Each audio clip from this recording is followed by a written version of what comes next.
Is time. This infinite investment game, I'll talk about alternative investments and collectibles. This is not particular investment advice, but if you watch this, you will be a better collector and investor, and not just sports cards and Pokemon and TCG, but all of collectibles, because that's what I go through. So there are a couple things that I wanted to go over first. So first, please like, comment, and subscribe. The other thing that I want everyone to do is I am going to be doing a giveaway. So if you decide to subscribe, once I get over 400 subscribers, I'm going to be giving away a sports card. Not 100% sure yet, but I have quite a few. So yeah, and then please share this. All right. So this video is kind of big. So it's $500,000 worth of Pokemon cards were stolen in a heist, which is really, really crazy if you had $500,000 worth of cards. Obviously, there's taxes and fees and stuff that if you sell this, you got to pay.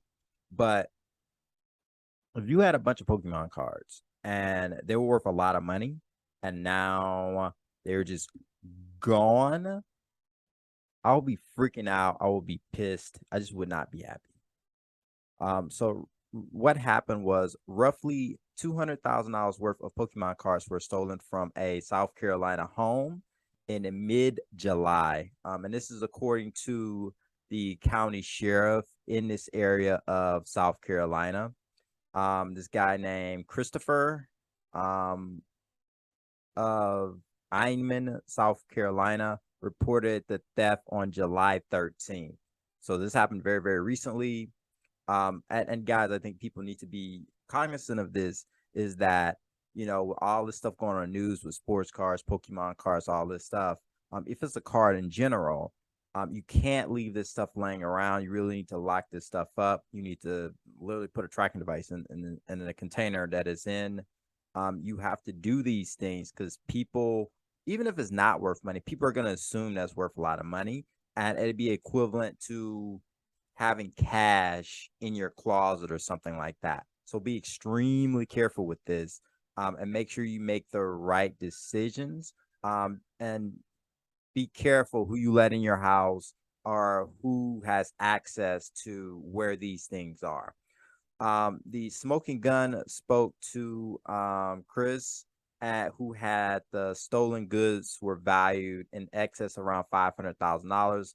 But in an email, the sheriff office spokesperson disputed that and figured and said the actual value was closer to $200,000, which is still a lot of money. Still a lot of money. The original report says the cards were valued at $500 million, quite likely an error. The case remains an active investigation, according to the deputies. The insurance broker collectibles room, which desperately hopes, you know, which this is a quote, which I desperately hope is equipped with invisible laser beams since October last year, where some men from an HVAC company, HVAC is like an air conditioning repairman, were hired by his 91-year-old mother. I think this dude who had these cars are like in their 60s. Kind of old to be playing with Pokemon cards, but whatever. But unfortunately, Chris, an insurance broker, said that the cars were uninsured, so they were not insured at all. So that's like $200,000 to $500,000 just gone. It's not like, oh, I have insurance, maybe I get some of the money back.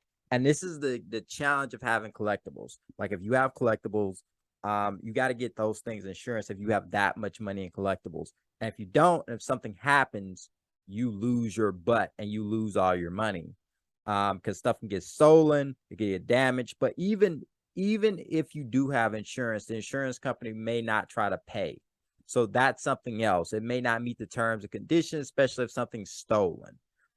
Just because anyone can say like, oh, it was stolen, and then they just hoard it somewhere different for like 20 years, and then it resurfaces and they sell it for like a massive profit or something like that, and they just take the money from the insurance.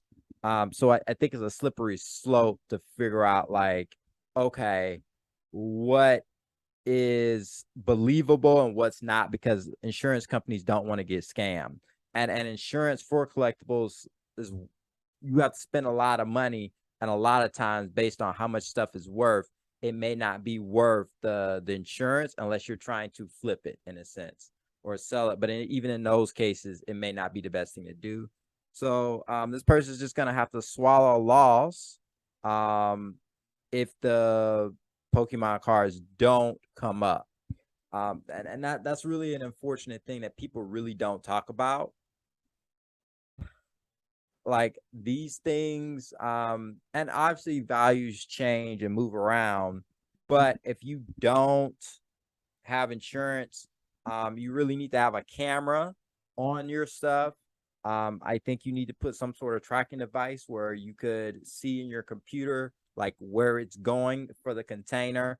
Really, you need to have this stuff in closed containers in a sense. So nobody really sees that, oh, it's Pokemon cards or sports cards or it's anything valuable. And honestly, I think this stuff is probably better off in a storage unit somewhere, or a safety deposit box, or I mean a vault. But if the vault is much cheaper in a sense, and I think these are the things that people really need to seriously consider when they're buying sports cards or they're buying cards in general. And yeah, this is just like a little short video. Please like, comment, subscribe, and share this with as many people as possible. Remember, I'm gonna be doing a giveaway. And yeah, let me know what you want to hear me talk about in the future.